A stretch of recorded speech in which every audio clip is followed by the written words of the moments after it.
Hello guys, mayong di sa inyong tanan. Ato rin natuwa ato ang asawa guys o pinunuan nga tulingan guys. Kay ginam good guys.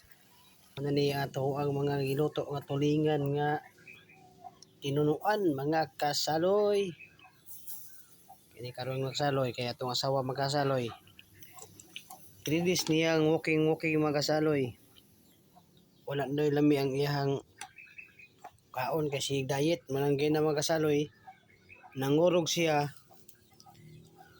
magkasaloy kay gutom gid daw kayo. Mao na ka sulta magkasaloy sa kanang sige og uy bulima ang muking magkasaloy basta mukaon lang yun sa saktong kaon. Muna kasaloy ato asawa ato siyang lutuan og sudan nga para mauli siya sa iyang lawas.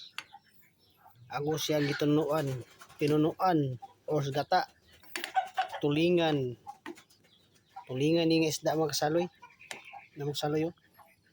Tulingan nga isda magkasaloy yo.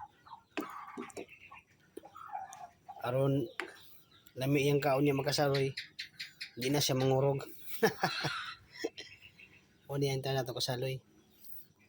Testingin niyo magkasaloy sa inyo mga balay kasaloy. Lutuin yung asawa magkasaloy nga in ani pagkaluto magkasaloy. Di ba? Nya tirahan din ninyo magkasaloy nga og kanang kuan ang inyo ang ipuga katuging sa panty.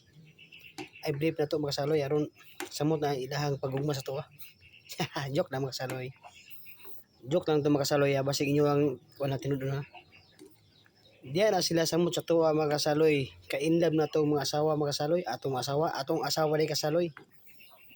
Diyan na sila samot sa tuwa kainlab nga ato silang lutuan nga pinalami nga luto yun. Sama ani mga kasaloy yo.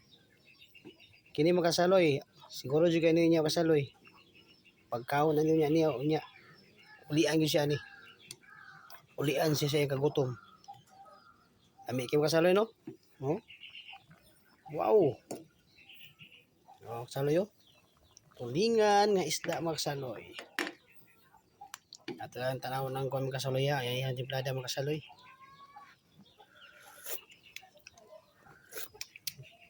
Wow, good sa kay magkasaloy niya. Naluto mo ka ng magkasaloy kanon magkasaloy. Upat na mi ani mga magkasaloy, akong mama, asawa, akong anak magkasaloy. Kami raman di magkasaloy. Muna nga ato yung tirahan og luto nga pinalami. Og thank you magkasaloy. God bless og salamat sa nami sa ka-like lang magkasaloy. Thank you kay sa kasaloy ha.